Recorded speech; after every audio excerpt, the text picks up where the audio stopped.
Them that's got shall get, them that's not shall lose. So the Bible says, and it still is news. Mama may have, Papa may have, but God bless the child that's got his own. That's got his own.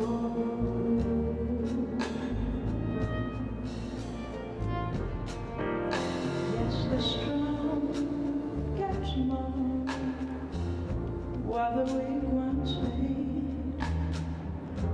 Empty pockets don't get much parade. Mama may have, and Papa may have, but God bless the child that's got his own, that's got his own.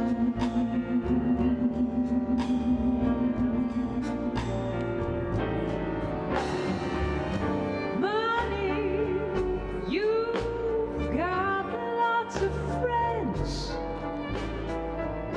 They're crowded around the door. But when it's gone and the spending ends, they don't come around no more. Rich relations give custard bread and such. You can help yourself, but don't take too much, 'cause Mama may have,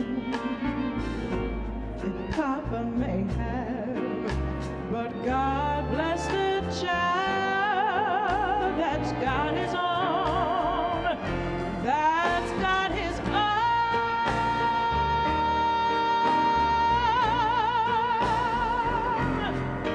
Ooh.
crust of bread and such. You can help yourself, but don't take too much, 'cause Mama may have and Papa may have, but God bless the child that's got his own, that's got his own.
where there is sadness.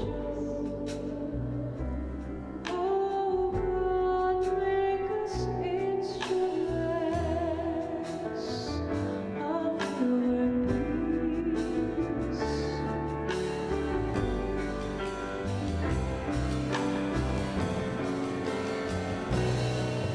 Within our darkest night, your hands on the fire that never dies away, that never dies away.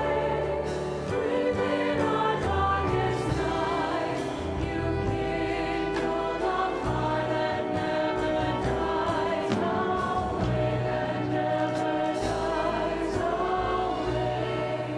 Within our darkest night, you kindle the fire that never dies away, that never dies away.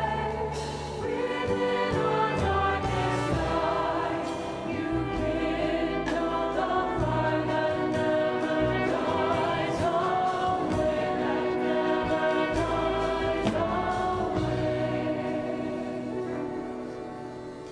Oh make us instruments of your peace. Grant that we may not so much seek to be consoled as to console, to be understood, to understand, to be loved as to love. For it is in giving that we receive. We receive, it is in pardoning that we are pardoned. Oh God, make us instruments of your peace.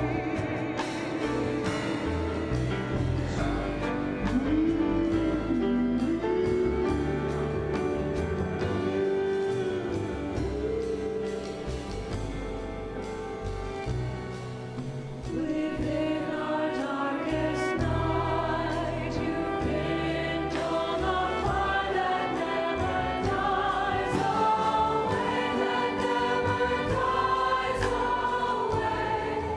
Within our darkest night, you kindle the fire that never dies away, that never dies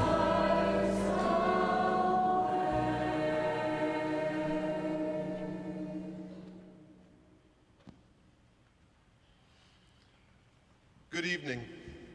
My name is Randy Hollerith, and I'm the Dean of Washington National Cathedral.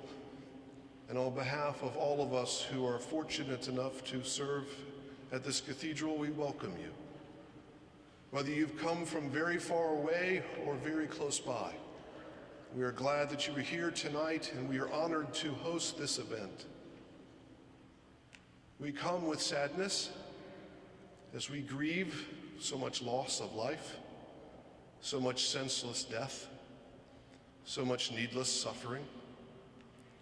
We come with determination to make a stand, to make a difference, to proclaim the God of love. And we come with hope that together we might make this world a better place. This cathedral is a house of prayer for all people, and you are all welcome here. So let us begin this evening. Creator of the world, eternal God, We have come from many places with many voices, we have come with all our differences, seeking common ground. We have come on journeys of our own. To this place where journeys meet. You have come on behalf of communities grieving the senseless loss of life, of children, parents, brothers and sisters, friends and neighbors.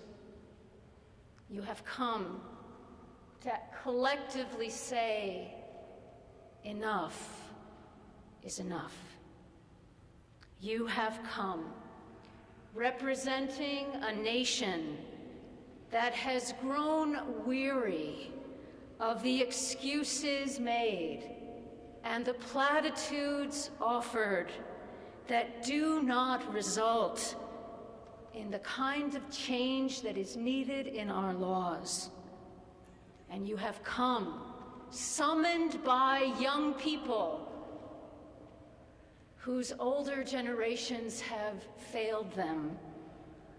And they call us all to conscience, to action, and to accountability. You heard the call. You are the callers of conscience, the offering of a better vision of what this nation can be. We create especially a sacred place for those who are survivors of gun violence. And we pray God's mercy and tenderness upon you. How many communities are represented here tonight? Where are you from?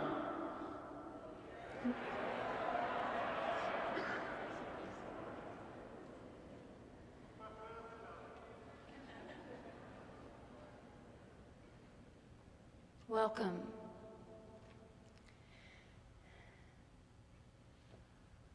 The young people here tonight, thank you for the call.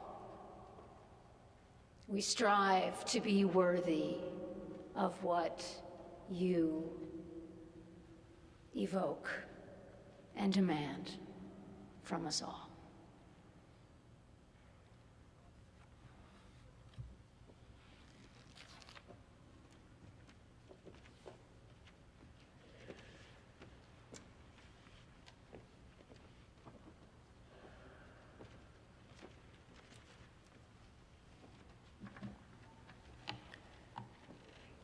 Shabbat Shalom.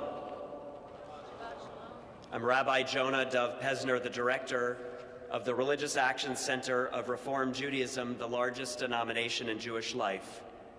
And we gather tonight to mourn the 17 students and faculty who were murdered at Marjorie Stoneman Douglas High School in Parkland just over a month ago.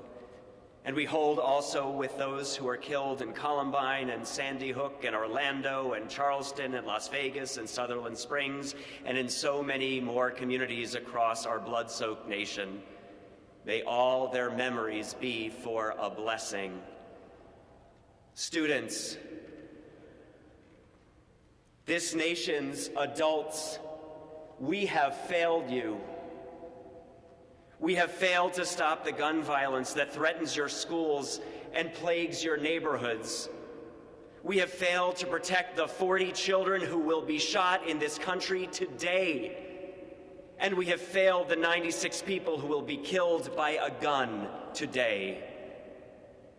Tonight, on the eve of one of the largest student-led demonstrations in our nation's history, we seek atonement. We beg for forgiveness. I bring forth the words that are said on the holiest day of the Jewish year, Yom Kippur.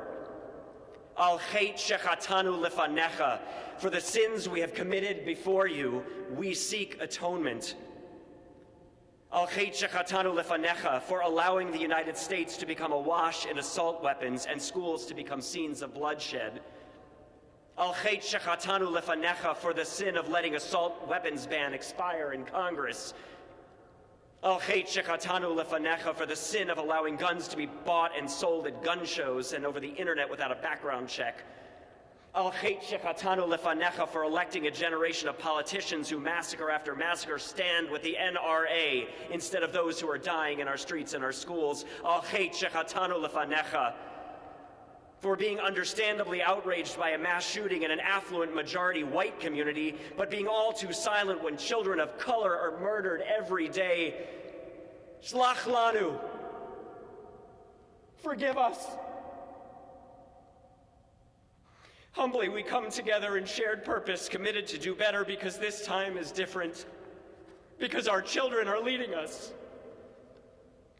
In a few moments, I will leave this cathedral with Lila Green, who's the president of the North American Federation of Temple Youth, the Reformed Jewish Youth Movement, and we will go to Washington Hebrew Congregation, where thousands of Jews from all over the country are gathering, as they will in synagogues across the world, in observance of the Sabbath.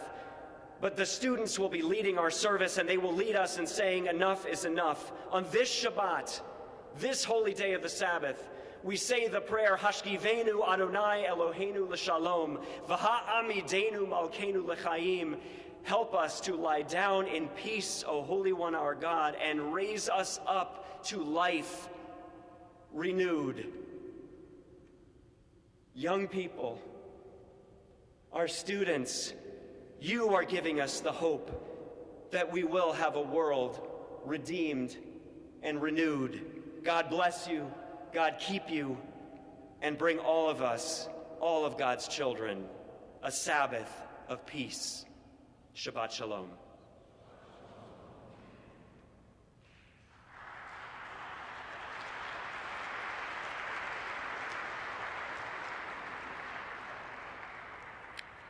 Namaste.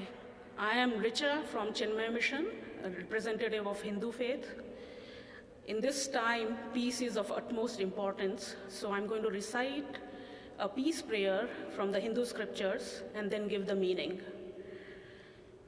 Om Sarve Bhavantu Sukhinah, Sarve Santu Niramayaha, Sarve Bhadrani Pashyantu, Ma Kaschid Dukkha Bhak Bhavet, Om Asato Ma Satgamaya, Tamaso Ma Jyotirgamaya, Mrityorma Amritam Gamaya. Om Shanti Shanti Shanti Hari Om Shri Gurubhyo Namaha Hari Om. What this says is, may everyone be happy. May everyone be healthy. May everyone hear auspiciousness. May none suffer. Om, lead us from untruth to truth. Lead us from darkness to light. Lead us from mortality to immortality. May there be peace in the world, peace around us, and peace within us. Hari Om. Salutations to the great masters. Hari Om.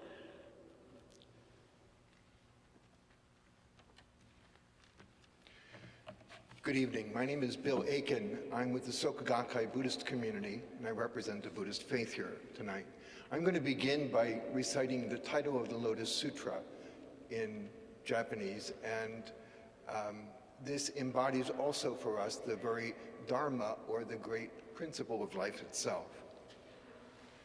Nam-myoho Renge-kyo, Nam-myoho Renge-kyo, Nam-myoho Renge-kyo. I'd now like to share a reflection, and this comes from the Lotus Sutra, and I think of it as a reflection or a prayer for those who get caught in the cycle of violence. The Buddha says, I view things through the Buddha's eye. I see the living beings in the 6 paths, how deeply they are attached to the 5 desires, like a yak enamored of its tail, blinding themselves with greed and infatuation, their vision so impaired they can see nothing. They do not seek the Buddha with his great might or the law that can end their sufferings, but enter deeply into erroneous views, hoping to shed suffering through great suffering. For the sake of these living beings, I summon up a mind of great compassion.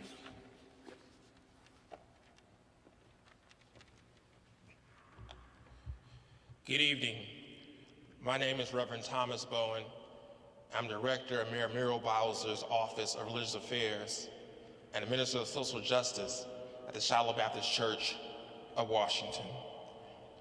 We come to call upon the name of God. We call upon the name of God because the 3 letters of God's name are more powerful than the 3 letters of any acronym.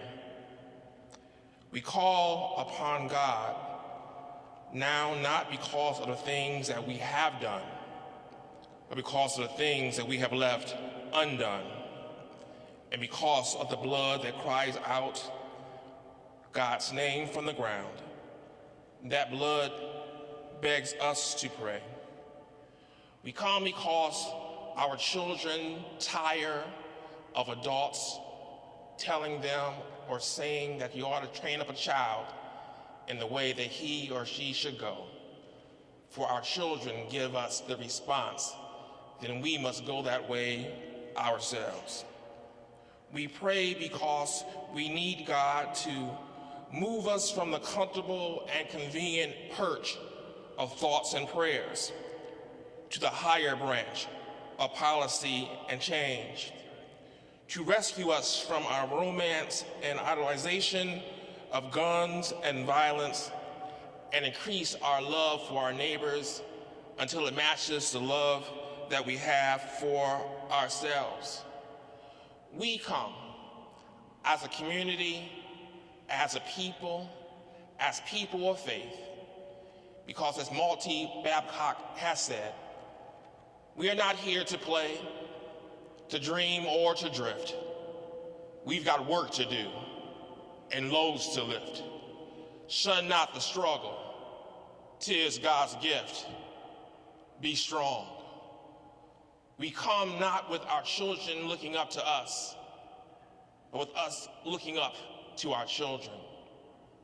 And we come in that blessed name that's above all other names, in the name of God Almighty.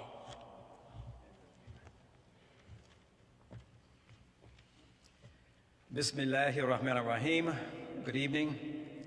I'm Imam Talib Sharif of Masjid Muhammad, the nation's mosque. And today is our most precious day for Muslims, the day of prayer, Jummah prayer, congregational prayer. We recommend it to all of the mosques across America that the second part of their sermon today, that they address this issue of our lives and gun violence, etc. This day takes us back to Adam. It's the 6th day, the day that Adam was created.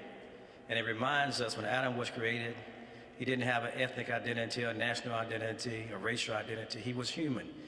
And it causes us to reflect on our precious life as human beings this day. I'm going to say the call to prayer. So I'm going to give you a quick summation for the sake of time, but won't go through the whole translation. The call to prayer is to call our attention to life, and that success in life is in coming together upon prayer to the one, the source of life. So here's the call. Allahu Akbar, Allahu Akbar. Allahu Akbar, Allahu Akbar. Ashhadu an la ilaha illallah.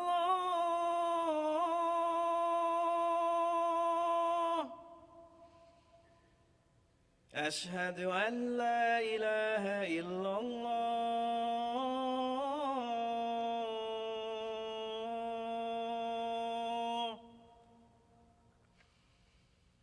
أشهد أن محمد رسول الله.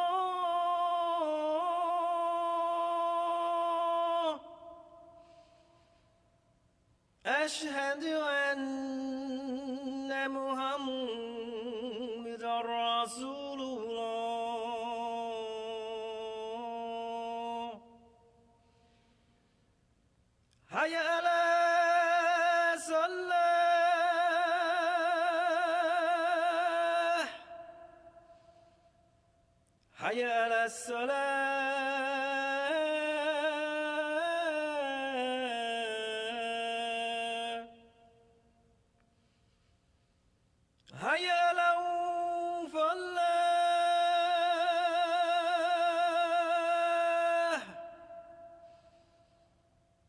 حي على الفلاح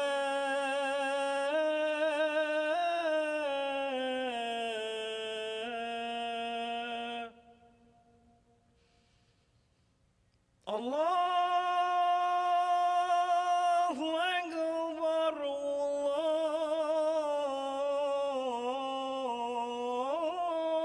الله أكبر لا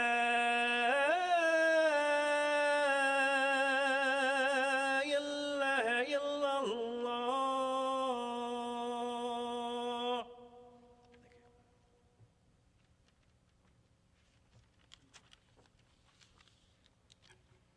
Good evening, friends.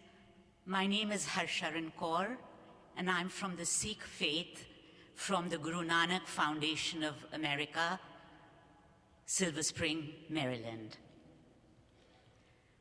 Traditional Sikh greetings. Vaheguru Ji ka Khalsa, Vaheguru Ji ki Fateh, which means the Khalsa, the pure, belong to the wondrous Lord, and the victory is His. Our hearts are seared with agony and outrage at the lives torn asunder by the scourge of gun violence that is sweeping our nation. Let us pray from the Sikh sacred scriptures, the Guru Granth Sahib. Jagat jalanda rakh le, apni kirpa tar, jit duare ubre, titte le ho bar. The world is in flames. Grant it your mercy. By the means for it to be saved, deliver it. As we join together in remembrance of the many innocent lives that have been taken, may this verse comfort the bereaved.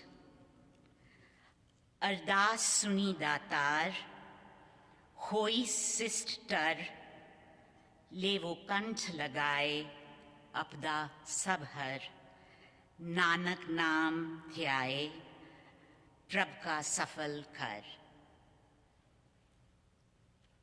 The great giver listened to my prayer, and the world has been cooled and comforted. Take me into your embrace and take away all my pain. Nanak meditates on the Naam, the name of the Lord.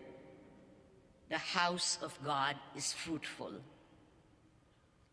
Many have boldly taken up the cause of legislation for long denied common sense and responsible gun control. May they be blessed with courage, fortitude, and unswerving determination, and be victorious. We pray, Kehto Parto Sunto Ek, Dheeraj Dharam Dharni Dhar Tek. Speak, read, and hear of the one Lord. The supporter of the earth shall bless you with courage, righteousness, and protection.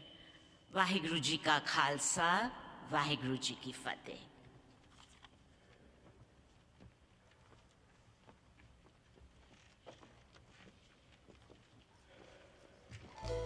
Please be seated.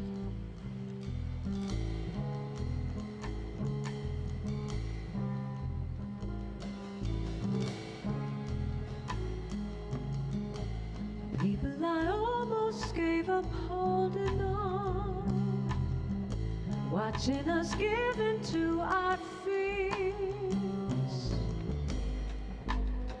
I almost believe,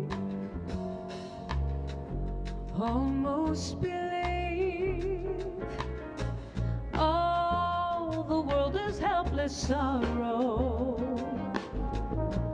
No hope for a bright tomorrow, but I'm not sure enough to give it up, no.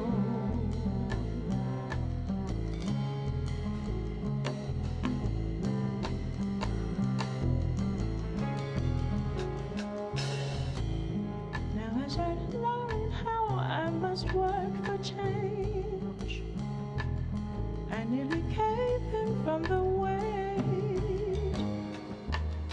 I almost believe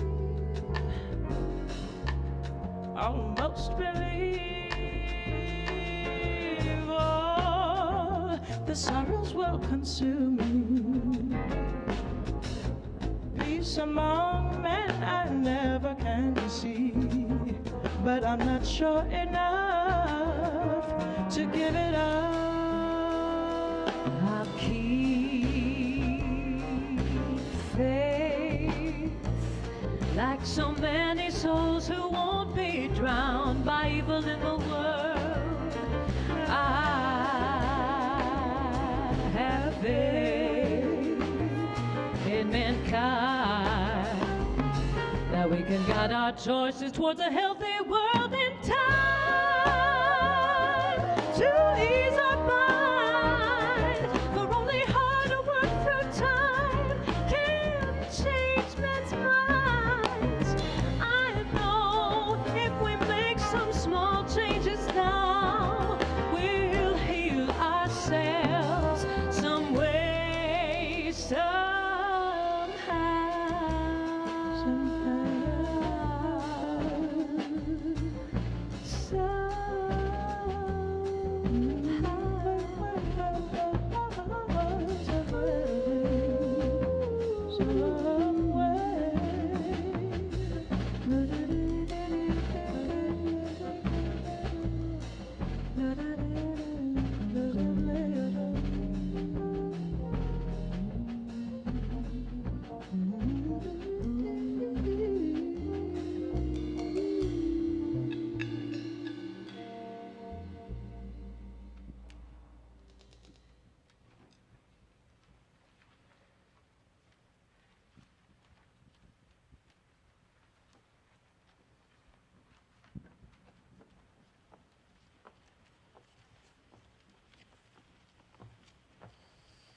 My name is Philip Shentrup, and this is my wife, April. We are Carmen Shentrup's parents.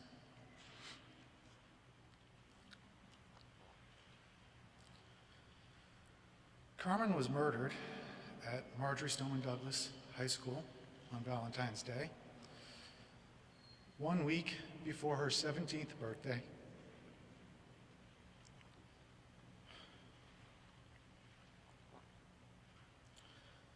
Carmen was one of 3 amazing children we have been blessed with. She was our middle child, our eldest daughter. Carmen was funny, incessantly curious, insightful, compassionate, a little bit feisty, and truth to be told, a little bit introverted. But all of her traits blended and complemented each other in what seemed like perfect proportions. While many people considered Carmen mature beyond her years, she joked many times that people had been asking her how she liked college since she was a freshman in high school. She was still a kid at heart. She was silly, playful, and huggable. As parents, we loved that Carmen never grew out of giving us hugs and would hug us every night before she went to bed. We miss her hugs. Carmen was funny in witty and novel ways. And when she'd get on a roll, we'd laugh until we cried. We miss her laughter. Carmen was strong. When she was 12, she had to have major surgery that resulted in 4 metal rods sticking out of her legs for months. She never once complained about it, never attempted to hide the scars from it. Not one to pass up a good joke, though. She would often come up with funny stories about how she got the scars, like when she said she got them running with the bulls in Spain. We miss her strength. We miss her courage. Carmen loved her dog Mocha. They were best friends. Carmen would often joke that when she went away to college, she would Skype every day just to see Mocha. We wish she would Skype from heaven.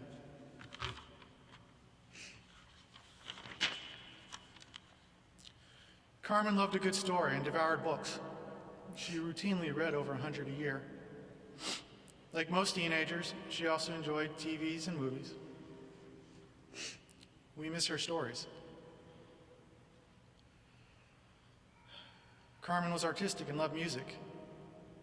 She enjoyed drawing, visiting art museums. She played piano, violin, guitar, and she sang in our church choir. We miss her music.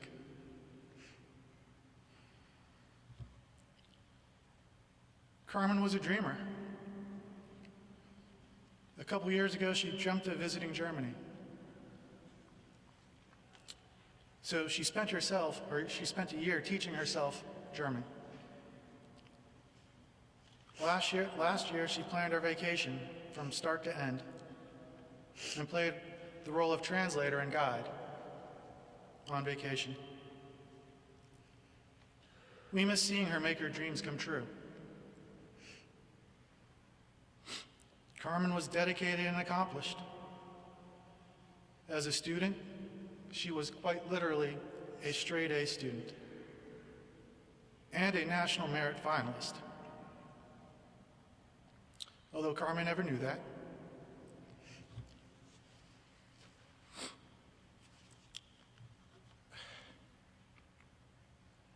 Her award letter arrived the day after she died.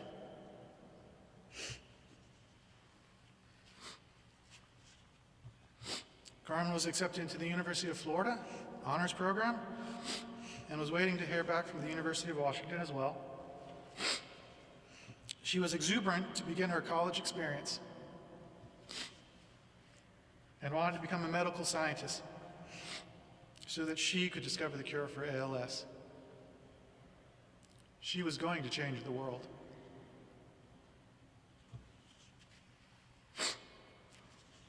Carmen was blessed to have great friends, friends who enjoyed one another's company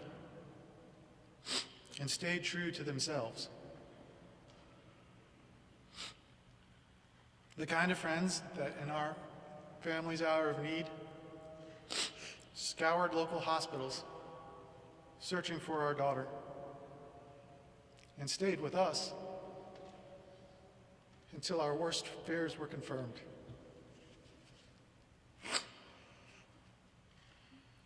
Their kindness is beyond measure.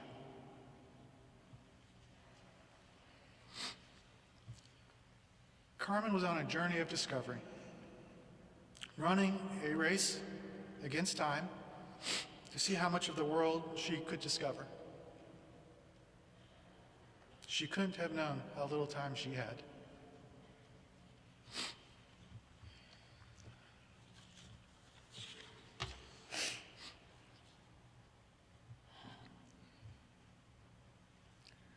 On my last night with Carmen, Shrove Tuesday, I watched her and my youngest daughter serve our church community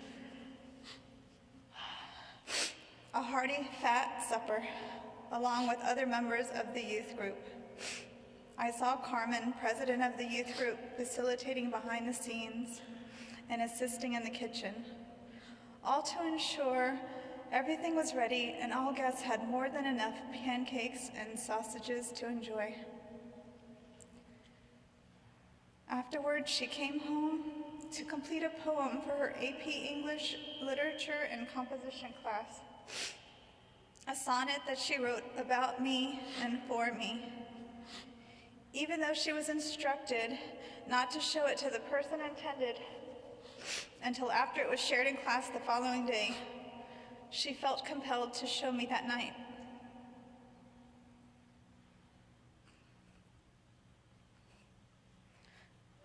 remember reading it and chuckling at the way she seemed to know me, hugging her tightly and exchanging I love yous before bed. The following day, Valentine's Day, Carmen would not be able to share her sonnet with me after school.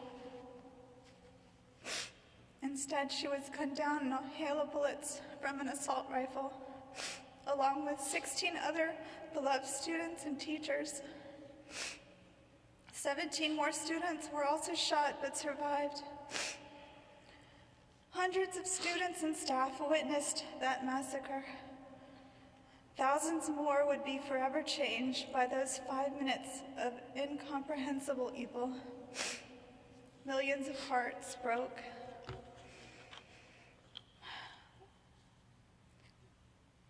A few weeks after Carmen left this earth, her teacher returned Carmen's sonnet to me. It reads, Sonnet to Mom by Carmen Schentrup. What do you give someone who has it all? You don't drink wine.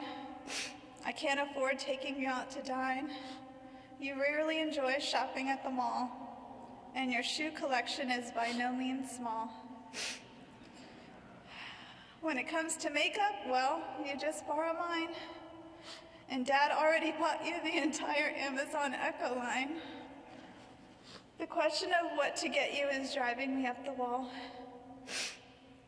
But then I realize it's not the things, the clothes, shoes, or food that you love, although chocolate certainly helps too. It's doing something small that really stings. How my love for you will last when you're up above, and my life is better being with you.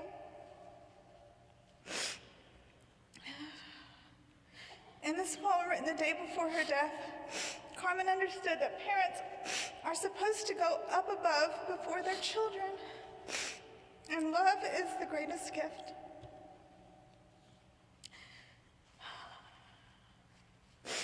This Lent has been full of pain and suffering for my family. As a woman of faith, I can say prayers have helped me find strength to get through each day and stand here before you. But as a mother who mourns the death of one child and fights to protect the future of her 2 other children, I can honestly say that prayers do not feel like enough. We must act. We must act to change current laws that allow profound devastation and heartbreak. We must act to protect our children and families. We must act to urge lawmakers to make our lives a priority.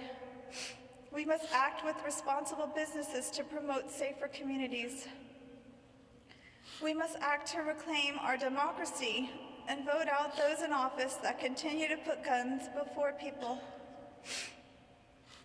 I ask that you continue to pray for all the families that have been shattered by gun violence. There are far too many of us. I also urge you to take action. The scourge of gun violence in our nation is a problem of our own creation. Other countries that have reeled from mass shootings have drastically reduced gun violence. In 1994, not too long ago, our nation banned assault weapons and high-capacity clips. We have the power to fix it again. If we do not act, if we do not work together to end gun violence, we are condemning more of God's children to desolate despair and gut-wrenching tragedy. My husband and I pray that you never have to feel the devastating anguish our family has endured, an all too real tragedy that can be prevented. Let's join together to end gun violence.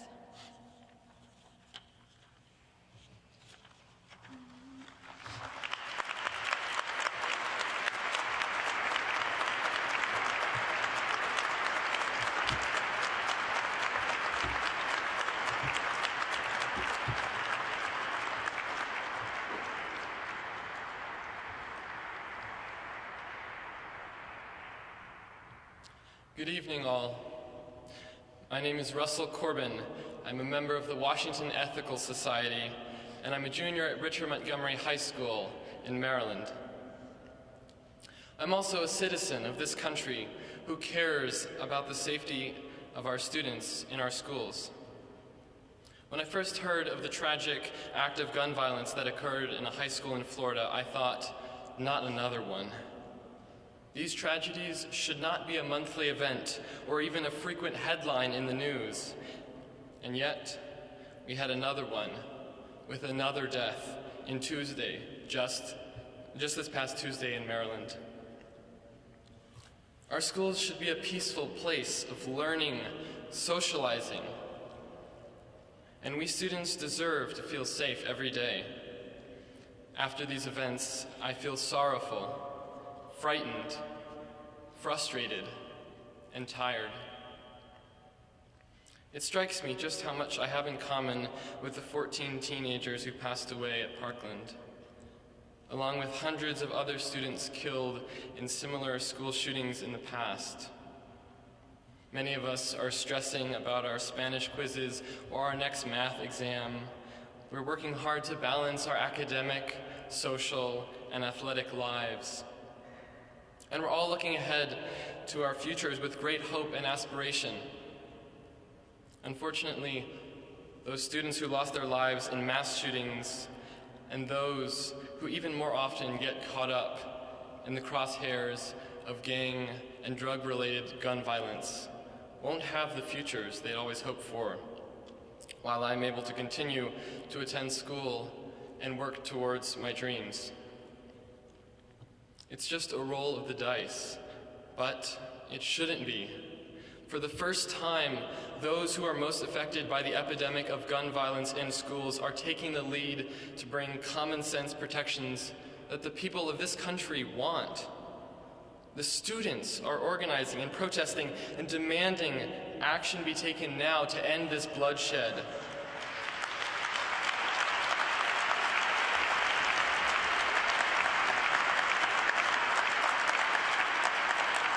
I have been incredibly moved by the impact us teens have made, and am excited to see the results of our advocacy. Just at the walkout in Washington, D.C. that we had a few weeks ago, I experienced with my fellow students and friends something truly amazing. Thank you for hearing my reflection today. Let us not forget the lives we have lost as we work together to better protect our students and our broader community from gun violence. Thank you.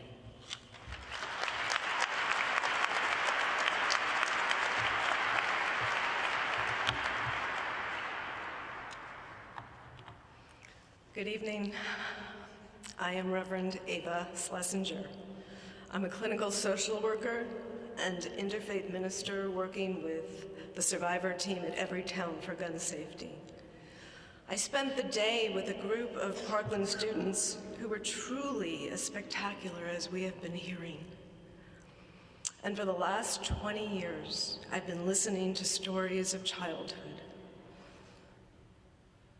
These are not the fairy tale stories, not those kinds, not the ones with the princesses and the magic wands and the stardust. Nope.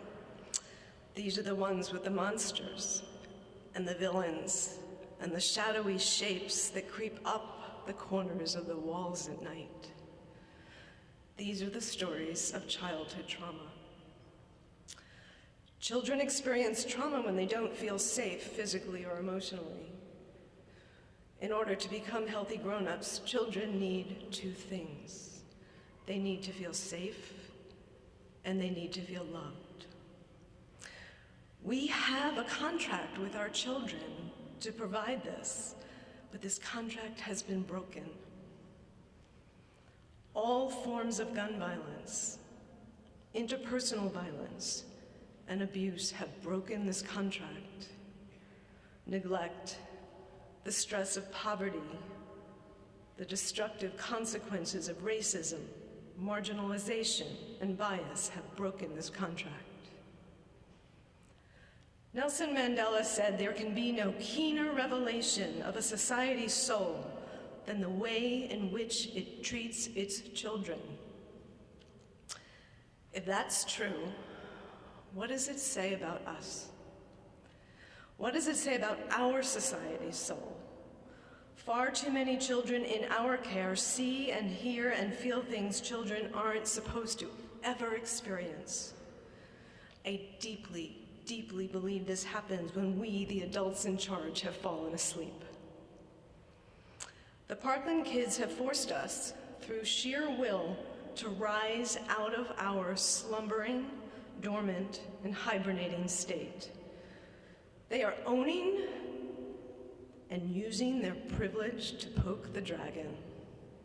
They are influencers, they are disruptors, and they are resistors. And now that we are awake, well, we can hear very loudly that we have failed them. And they are telling us that we have especially failed the children in communities of color who have been trying to get our attention for way too long.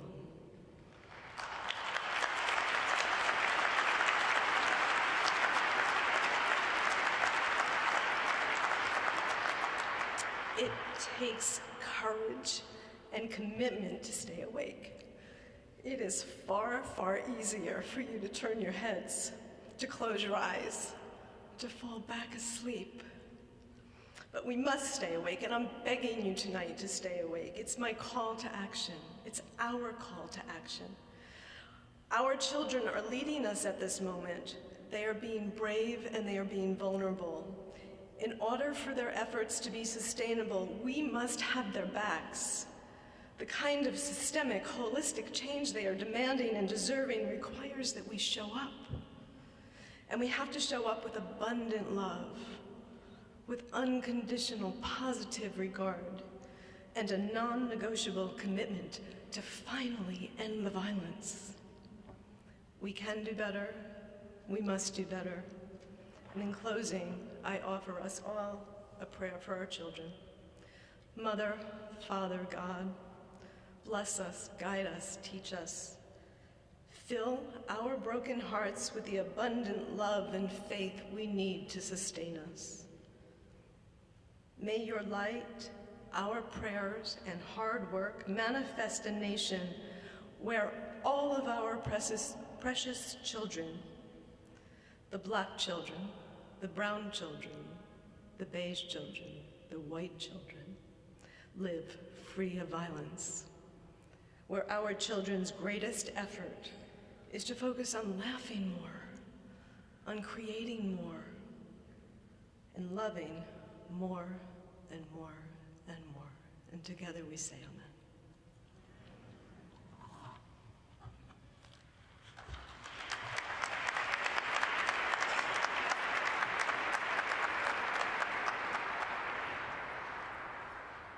We gather today with shattered hearts, hearts broken open by sorrow, which sometimes seems too unbearable.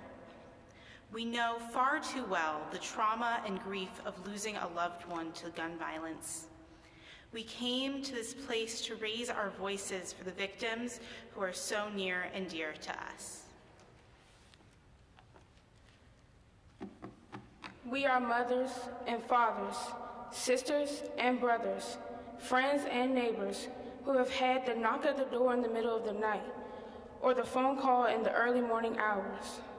We have waited in hospital emergency rooms or stood on street corners when word came to us that our beloved one had been taken from us by a gun.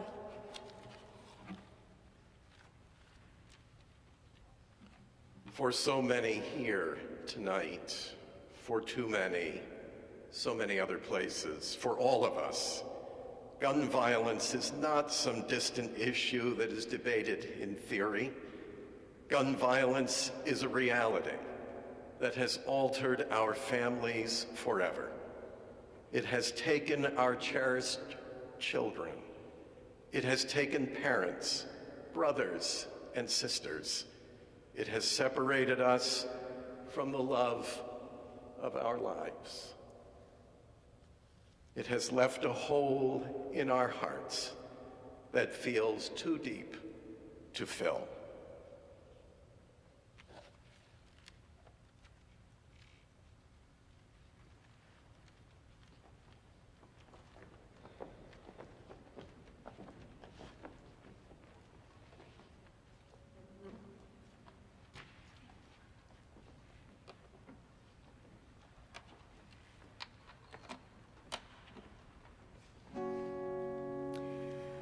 I wrote this song that I'm going to perform for my younger sister, and since then it's taken on a greater meaning, a greater purpose as my own pledge, and a pledge I believe we all carry this evening, to provide support, strength, and courage for each other and for our community.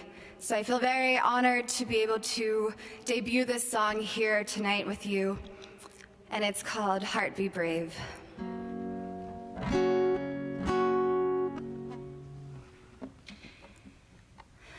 When your faith is not as strong and you can't carry on, when the weight's a burden you can't bear alone, I'll be here to catch your fall. You won't ever need to call, 'cause you'll never be alone.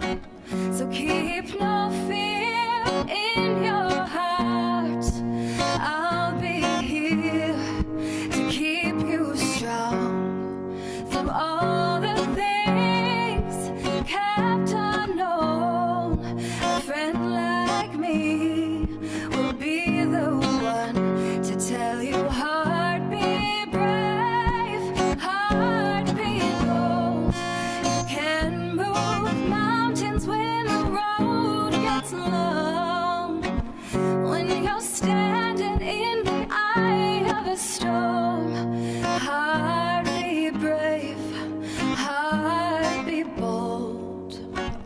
When your fear has taken hold and you can't carry on, when you need the push to leap into your dreams, I'll be here when you're in need of courage to achieve. I'll be there to help you to believe. So keep no fear in your heart. I'll be here to keep you strong through all the things kept unknown. A friend like me will be the one to tell you, heart be brave, heart be bold. You can move mountains when the road gets long, when you're standing in the eye of a storm. Heart be brave, heart be bold. And don't you ever doubt that you will reach your calling. I'll be here to keep you going when you want me. All you need is to believe that you are perfect. A friend like me will help you see that you are golden. So keep no fear in your heart. I'll be here to keep you strong through all the things kept unknown. A friend like me will be the one to tell you, heart be brave, heart be bold. You can move mountains when the road gets long, and when you're standing in the eye of a storm. Heart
My name is Reverend Sharon Risher.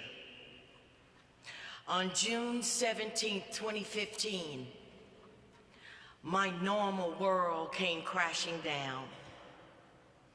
While at work at Parkland Hospital in Dallas, Texas, as an ER trauma chaplain, I learned that a shooting had took place at my mother's church, Mother Emanuel AME Church in Charleston, South Carolina. To learn of the deaths that had taken place in such a sacred space was more than overwhelming. My heart and my head could not accept that such a thing could happen in a church. My dear mother, Mrs. Ethel Lance, and my two cousins and a childhood friend was slaughtered in the most horrific manner. They had been killed because they were Black. The journey that God has put me on has been long and complicated. For a time, I could not even attend church. My family that had been dysfunctional was more dysfunctional than we ever had been. Our relationships were broken. The conscience of our family was gone. My dear sister Esther died November 4th, 2017. She was broken emotionally and physically and could not seem to get past the death of our mother. My mother was a woman of great faith who took care of that historical church in Charleston the same way she took care of her beloved home. You see, Mama was a no-nonsense kind of girl. She kept her home spotless. She loved fine perfumes. She loved dancing to James Brown and to reggae music. When we would go home for holidays, we would all gather around with her in the middle, and we would dance and laugh with her.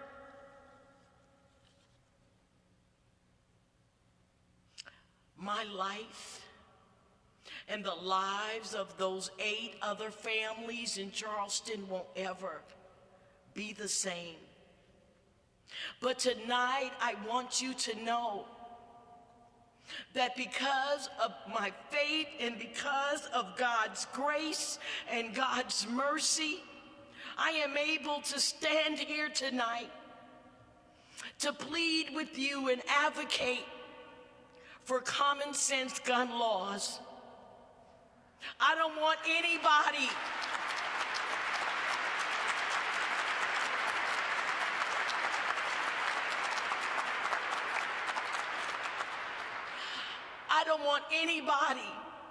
to have to feel the pain and grief that I have been through, and all the other survivors that are here that have lost loved ones. In my journey of forgiveness, I have learned that hate won't ever win, and that those Black lives that was lost in that church will not be in vain. Racism is something we deal with here in America. I will advocate for the rest of my life so that their lives will be a catalyst for change. Isaiah 43:2 tells us, when you go through the deep waters, I will be with you. I pray that the new work God has for me will lead others to use their voice and to know that God will be with you always through the waters and through it all. May God bless and keep each and every one of you. Thank you.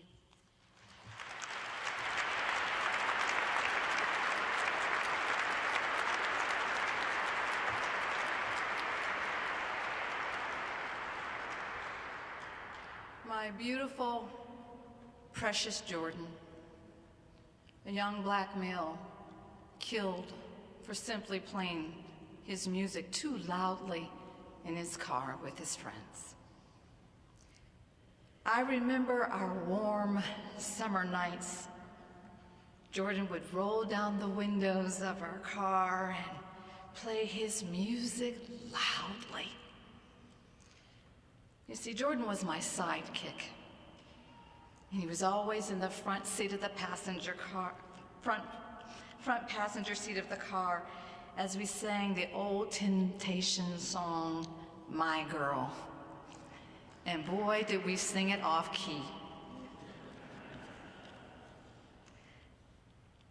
Saturday morning dance lessons in the bathroom mirror, that was our ritual. We would end them with fits of laughter as he accused me of dancing offbeat. When he was a small boy, many a cold winter nights, I would awaken to feel his tiny little cold feet as he and his dog Freckles snuggled in the bed with me. He always claimed that Freckles was too big for his bed and that they both slept better with me anyway. I remember the pride in his voice and the joy on his face one Christmas as I opened a box of the first piece of jewelry that he ever gave me. And he was so excited because he bought it with his own money. Gleefully, he exclaimed, "Be careful with it, Mom. You're really gonna like it." Because I saved up a whole lot of money for it. It cost me $3.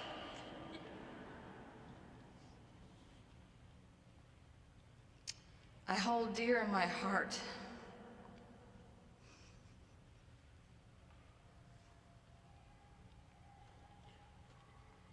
his last Mother's Day card with the words, "Mom, you're my #1 fan.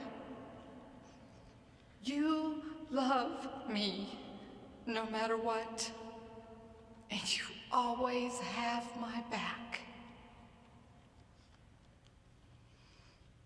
Mom, I love you.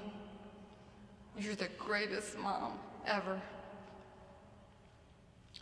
But most of all, I cherish our deep and abiding conversations about our love for God and our responsibility to love and care for all of humanity. I finally remember Jordan's acts of kindness, the kindness that he gave to others when he thought no one was noticing. For 17 years, I was blessed to experience his great zest for life and his beautiful ability to simply love others as they were. Tomorrow, our children will march for their lives.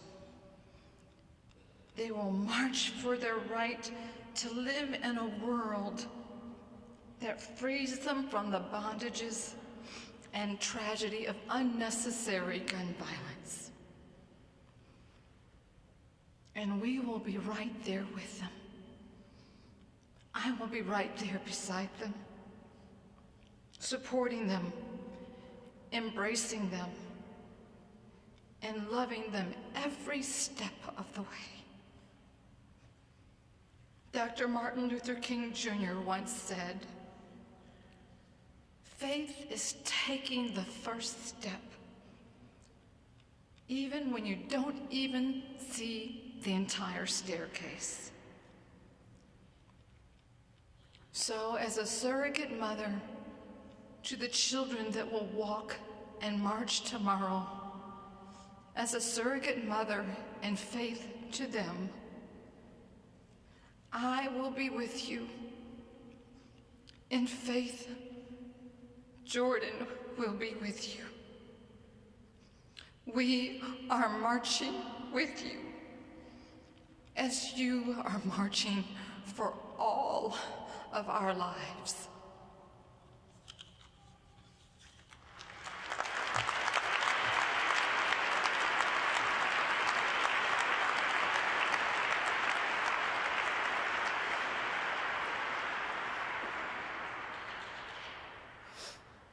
With God's name, the merciful benefactor, the merciful Redeemer, we gather on this day to remember. We come to remember people throughout our nation who have been affected by gun violence. Communities large and small, urban and rural, have been broken and battered by gun violence. Tears have been shed and communities have been shattered. We gather to remember and to weep and to declare that the time for change is now. Vivian Alvarado, Masjid Muhammad, the Nation's Mosque of Washington, D.C. Thank you.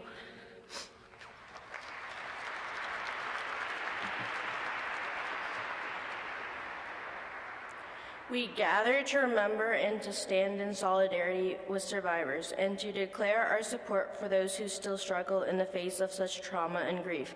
For their sake and for ours, we commit ourselves to building each other and to moving forward towards a more peaceful world.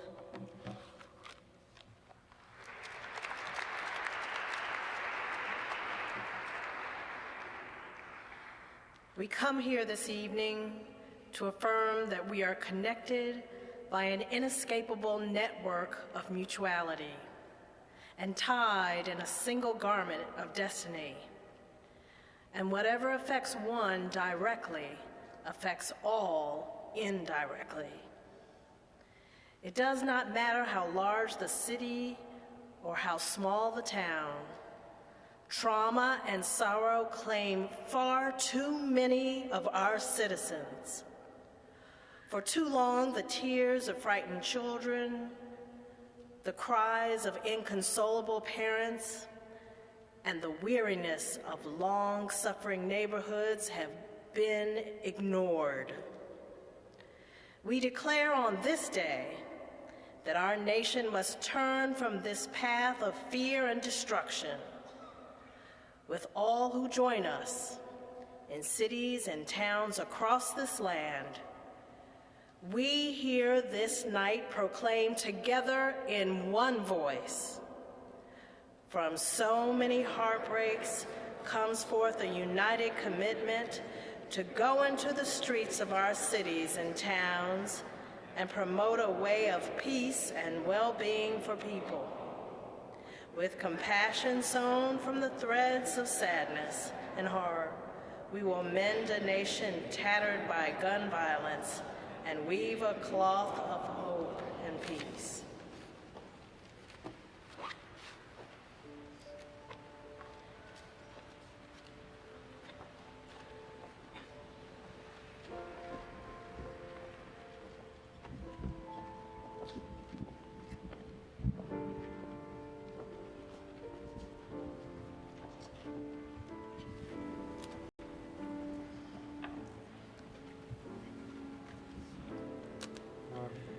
Giver of life and love, you created all people as one family and called us to live together in peace.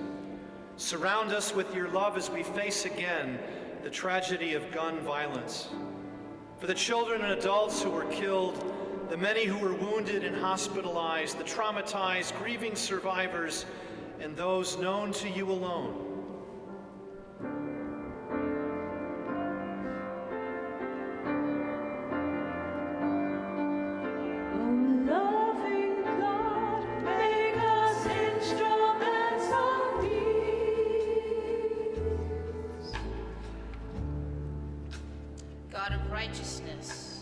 have granted our leaders, especially Donald, our president, and Muriel, our mayor, the members of Congress and our courts and legislatures, power and responsibility to protect us and to uphold our right to life, liberty, and the pursuit of happiness. Strengthen their devotion to our common life and give them clarity of purpose. For all who bear such responsibility, for all who struggle to discern what is right in the face of powerful political forces.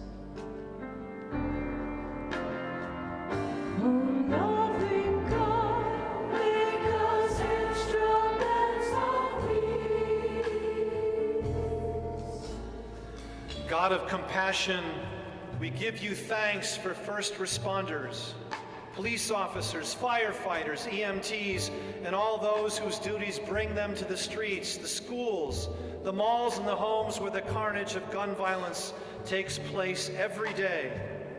Give them courage and sound judgment in the heat of the moment, and grant them compassion for the victims, for our brothers and sisters who risk their lives and serenity as they rush to our aid.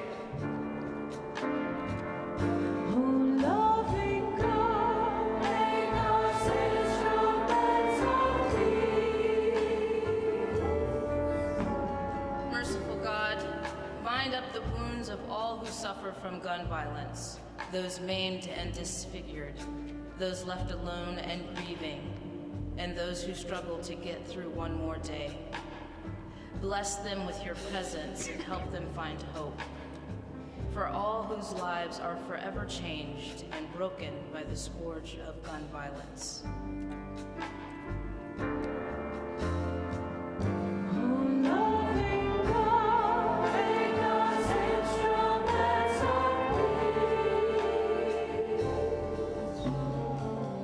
God who remembers, may we not forget those who have died.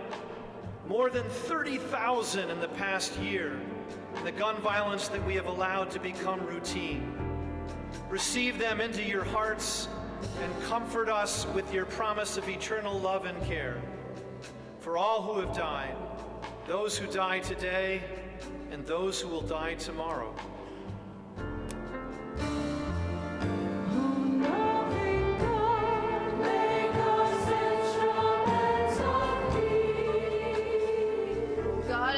Mercy, be with those who are overwhelmed, enraged, frustrated, and demoralized by the plague of gun violence. Give them a sense of your presence and plant in them the seed of hope. For those whose hope for life in this world is shattered and broken.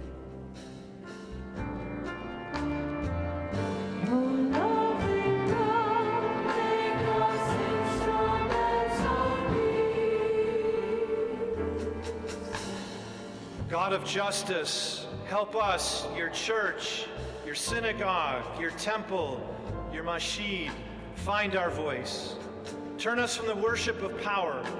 Give us courage to confront our false gods and to protect the needless deaths caused by gun violence. Help us rise above our dread that nothing can be done, and grant us the conviction to advocate for change. For your dream of a world where children are safe and all of us live together without fear.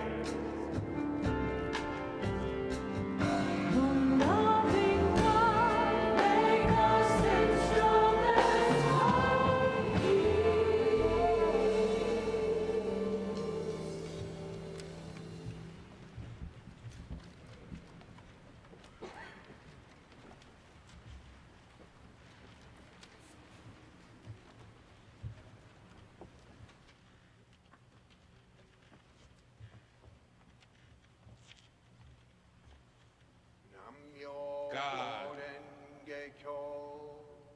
Ya Allah. Ishwara. Waheguru. Yahweh. Allah.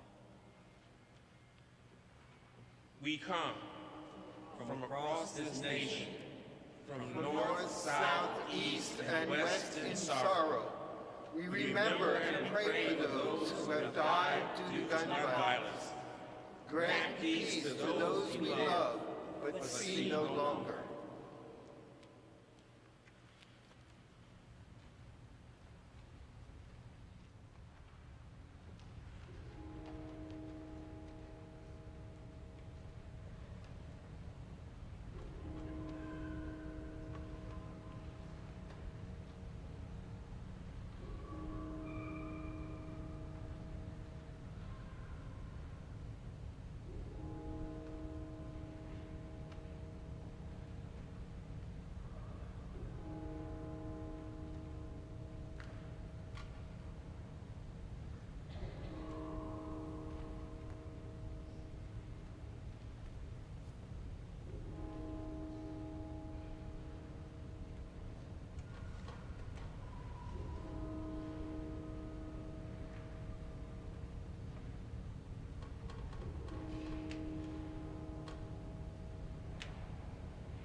We light these candles in memory of all people whose lives have been cut short from senseless acts of gun violence.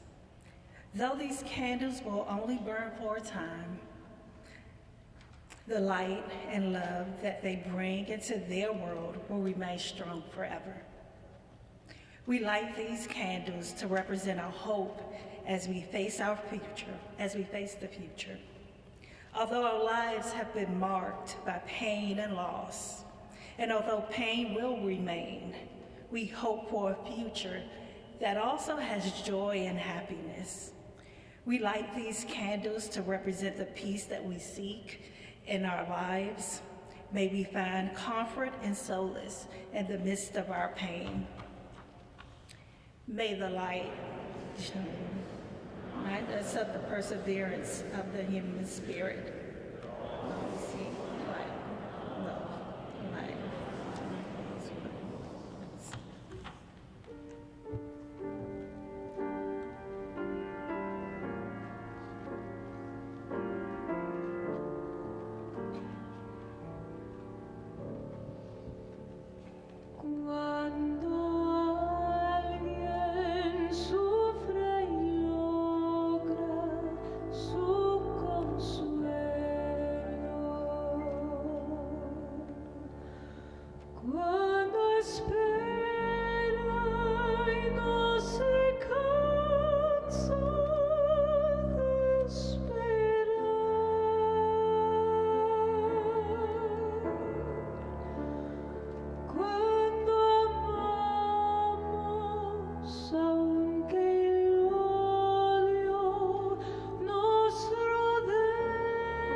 My name is the Reverend Canon Mark Sims, and I am the rector of St. Mary Magdalene Episcopal Church in Coral Springs, Florida,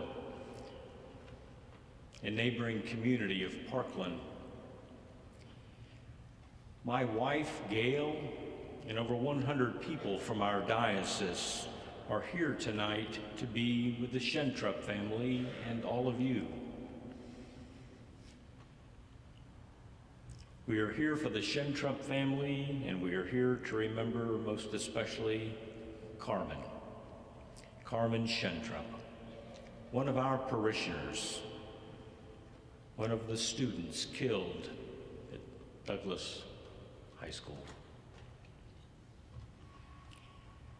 My assignment tonight was to stand before you as an Episcopal priest in our national cathedral and offer a reflection to you about hope. Well, after these past 5.5 weeks and an incredibly emotional day meeting with students, families, and our nation's legislators, I am wrung out. I am exhausted. And bishops, I cannot live through the funeral of another 16-year-old young girl again. Ministry is exhausting. Activism is exhausting. Parenting is exhausting. And as we have witnessed, it can be heartbreaking. Thoughts and prayers are not enough. We are called by God to act. You know, one of the first acts in Jesus' public ministry was to gather and build a community of disciples. Because as it turns out, the notion of trying to sell peace is, well, exhausting and requires an entire community. We all witnessed that earlier today, and we will engage in the act of choosing peace over gun violence again tomorrow. Millions of us here in Washington and all over the country and all over the world will gather as a community and march for our lives. March for common sense gun laws, and ultimately to march for the people and the security of our own families, our own children, over the greed of gun manufacturers in the National Rifle Association.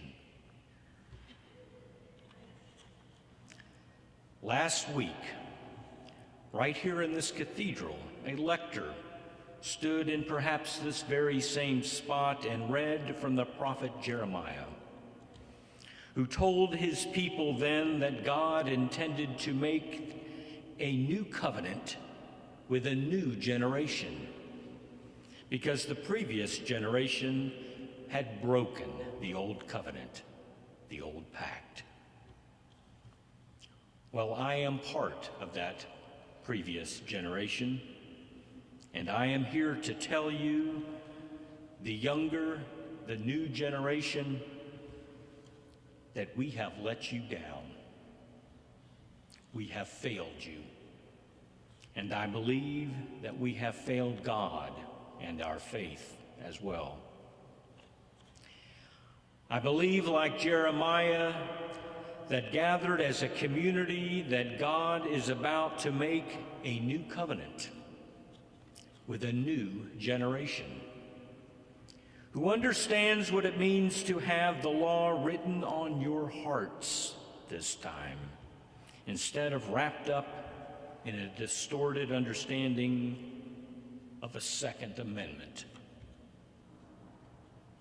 And this is how we will know that we are headed down that path of hope. This will be our sign when how we treat one another is a reflection of our hearts and no longer a reflection of our greed and a misguided ideology. You, all of you gathered here tonight are the new generation that have set your hearts on untangling the Gordian knot of our gun laws and using your hearts, your minds, and your hands and your feet to change what is broken and sent us on a new path of hopefulness. Please. This morning, as I approached the press conference arranged outside of the Capitol building, I was again overwhelmed by the emotion and the enormity both of the undertaking and the memory of the 17 lives that were stolen. Yes, stolen from the families of Marjorie Stoneman Douglas High School and from all of us, as well as the 17 others who were shot and the thousands who have been traumatized in communities all over this country.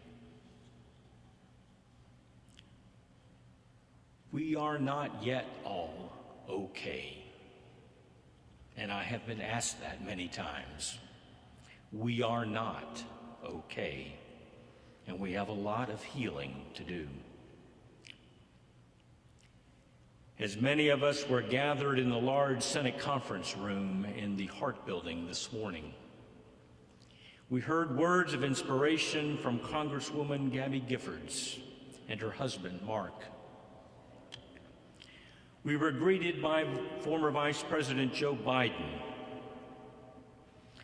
As the Vice President met personally with those in the front row, he came down upon a Douglas family and asked a young man if he was okay. His name is Corey Hickson. His dad, Coach Hickson, had been one of those killed, and Corey responded, "No." And he fell into the outstretched arms of a Vice President of the United States. The scene was overwhelming, and the gesture, it was pure and loving. You know what else? I believe that it was a sign of hope. A sign of hope captured in the face of a grieving young man, because it was honest and true. And if we can allow our honest intentions to guide us along the path of healing and peace, then, and only then, we'll be blessed with unbounded hope. Hope in our faith. Hope in our cause. Hope in Carmen. Hope delivered by a loving God in the faces of a grieving community. Hope in the face of a son named Corey. Hope for all in the world to see for themselves, because this hope is written on the hearts of a new generation. And you can do this. You can do this. This is a story that needs to be told. Tell this story to everyone. Go forth from the Cathedral of Hope and tell your stories. Tell your stories because lives depend on it. Tell your stories because you are our hope. Tell your stories because enough is enough.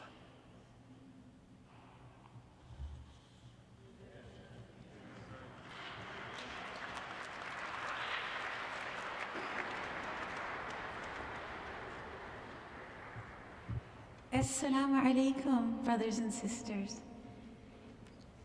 My name is Sahara Salani, and I am a mother and a former graduate from the city of Fort Lauderdale, from a Catholic high school just a few miles away from where the tragedy struck at Marjorie Stoneham Douglas High School, where two of my youngest cousins graduated a few years back. I currently work at several interfaith organizations that are geared towards social justice and the practice of nonviolence and peace building. Not only am I a product of interfaith cooperation growing up,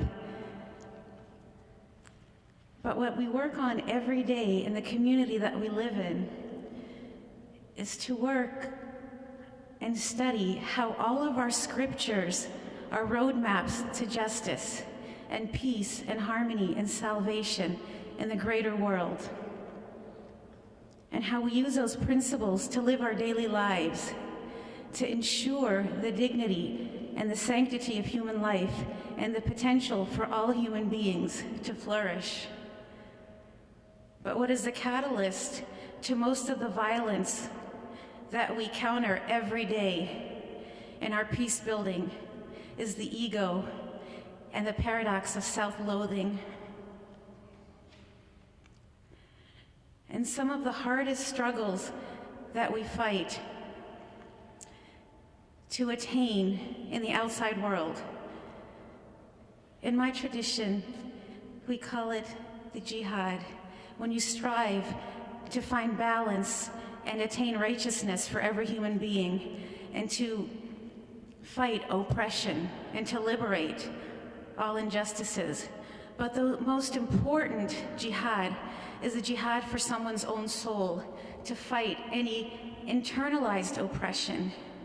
And that has been often the cause for a lot of violence that we have seen in recent years by a lot of young people that are hurt and wounded. And the holiest thing that I have found in cooperating with my brothers and sisters of various faiths and no faiths is that we must each inspire others to be the best that we can be, using the convictions and the moral principles that they each have, so that we can find the best in each other and help out humanity and help each soul find that balance and harmony within themselves.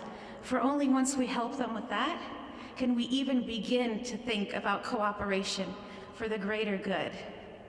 And that is what I ask for each and every one of us to realize when we see these tragedies. And I would like to end with a beautiful reflection.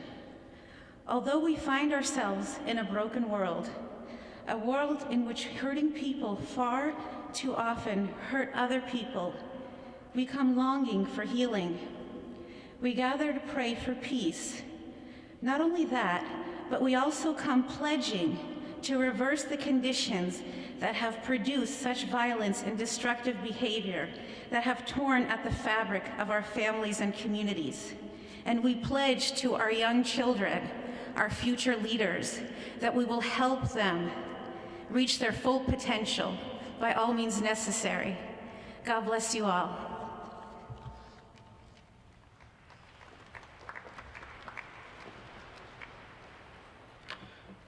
Assalamu alaikum.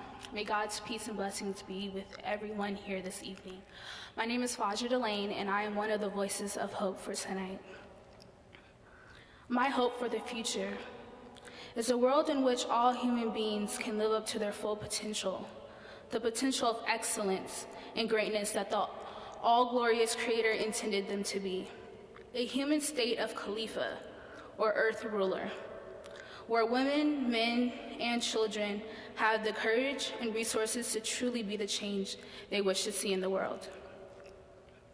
It is my hope for a world absent of fear, where youth of urban and rural communities alike no longer had to worry about being gunned down and shot on their way to school, or during school for that matter. A world where all people felt safe and those imparted to protect did just that. A spiritually intelligent future where citizens of every nation could see through the smokescreen of false government rule and social media control, shaping their every emotion and lack thereof, controlling the narrative for both our past and future, and genuine concern we have for each other and the world around us. When a person knows better, they are responsible to do better. I challenge us to take those great words of wisdom one step further and command that when entire communities know better, they must too do better. We cannot continue to do the same things and expect different results, said Albert Einstein. But do you really have to be a world-renowned genius to figure that out? It is my hope for the future that in all the work we have to do in fulfilling a society that is equitable and justice for all, for those at the sound of my voice and those coming forward to truly trust and know that all we truly need is already within us, if we could just have enough courage to listen and be. Thank you very much.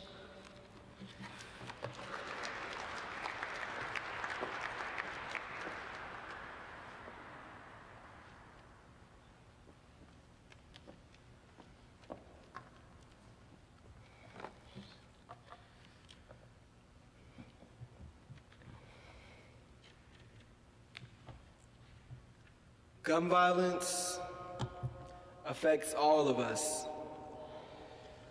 Our communities may be diverse, but the grief and pain are the same. The agony felt by a mother in Newtown, Connecticut is the same as the agony felt by a father in Chicago, Illinois. Tears which fall far for a son in Nickel Mines, Pennsylvania, are the same tears that fall for a daughter in Baltimore, Maryland. The precious gift of life lost in Charleston, South Carolina, is as precious as any life lost in Washington, D.C. The children we have buried in Atlanta, Georgia, are as beloved as those we have buried in Parkland, Florida. With all who remember and mourn on this day, we as a people and congregation cry out. Today we stand together to express our unity and our commitment. We stand as one people against this violence that has touched every corner of every state in our nation's capital. We commit ourselves to journey on the path towards a more perfect peace. Peace in all of our homes, houses of worship, schools, and places of education, our towns and our cities, to a place where the sound of gunfire is stilled and the laughter of children fills the air.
No, you guys can sit. It's okay. I'm kind of not on the program, but I will be speaking and sharing my little 2 cents.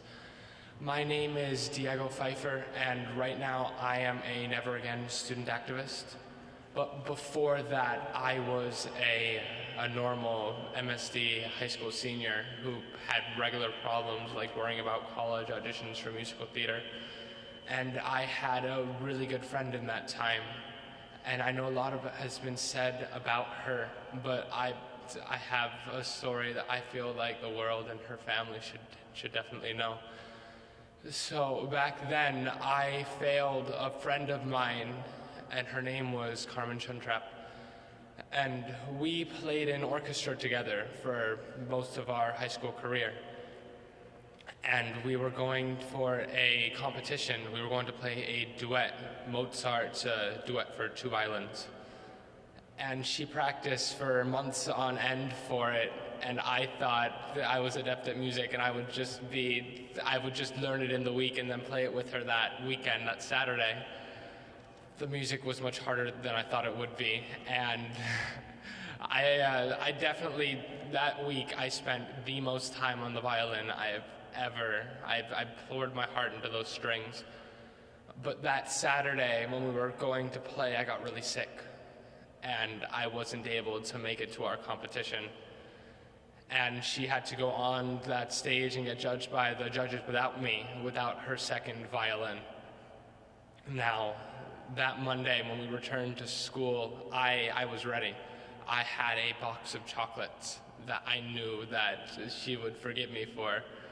So I left her on her seat, and she immediately grabbed them, pointed them to me, and she asked, "Is this mine?" Yes, it is. And she said, she congratulated me, because apparently they were her favorite chocolates, and she absolutely loved them, and I was immediately forgiven. So I failed Carmen Chuntrap while she was alive. I'm not going to fail her when she's not here anymore, when she's dead.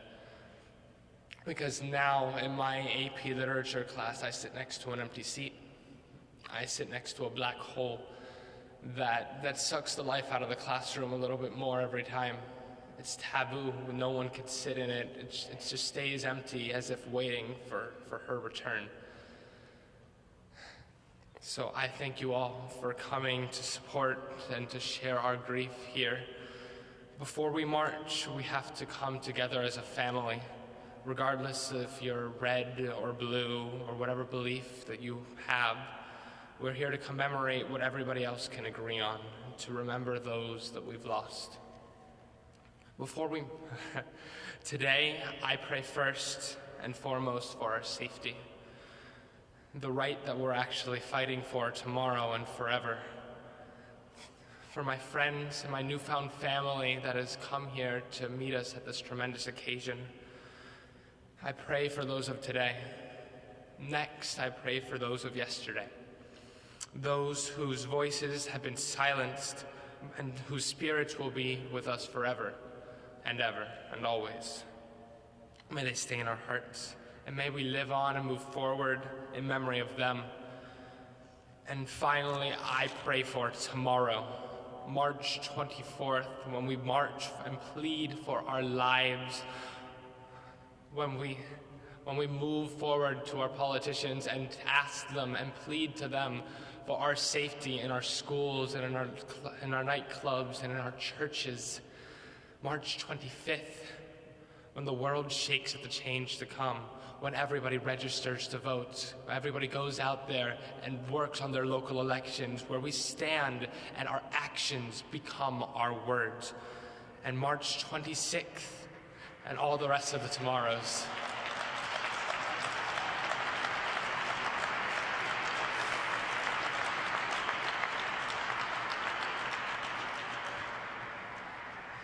And March 26th and all the rest of the tomorrows, where we promise never to forget the tragedy and to remember why we are fighting. It is to prevent the horrors of the past and to fix the future. It's a solemn promise. And I promise never to forget, but that's really easy for me because I have so many memories. And I wish I could have known more of the people who lost their lives in the horrible tragedy. And it gnaws at me a little every day to hear a new story of somebody that I should have known, a good person, a person who made a difference, who can't make a difference anymore. It's easy for me. Well, what's harder is sharing it with you and asking everybody to remember these people and to share in our grief. I thank you, teachers, students, kids, and adults, those who are making a difference and sharing our grief. I thank you for your actions and for all the actions to come, because there will be action in the future, and the world will change because our voices will be heard. Thank you.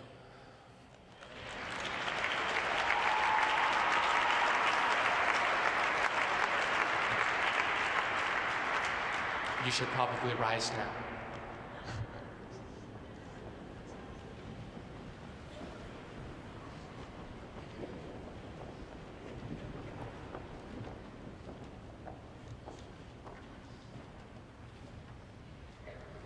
Let us remember all who have been harmed by violence. We acknowledge the strength of those who survived and of those still struggling to heal. For their sake and for ours, we commit ourselves to building each other up and to healing together. Let us remember the families and loved ones of those who have died and friends. We acknowledge their pain and their deep grief. They too are part of our community and need our love and help toward healing. We remember, too, the families of those who commit violence and the perpetrators. We acknowledge that those families' lives, too, are devastated. For their sake and for ours, we remember that pain goes in many directions from each act of violence.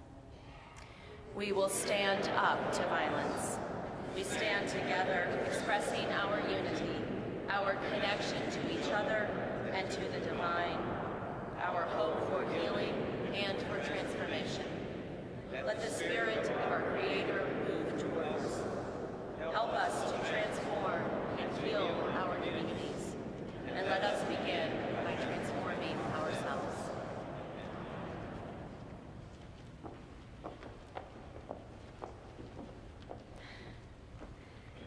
Friends, it is night after a long day, and another long day awaits us tomorrow.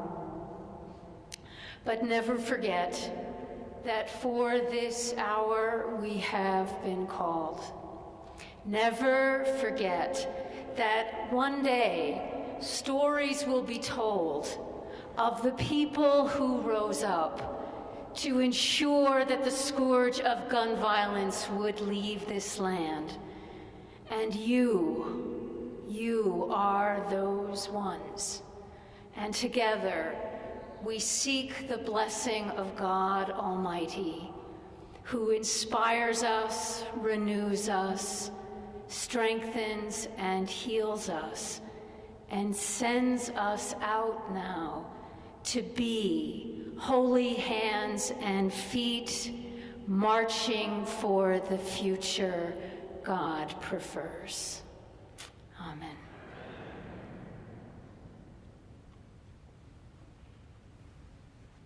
Now let us take our light into the world. Amen.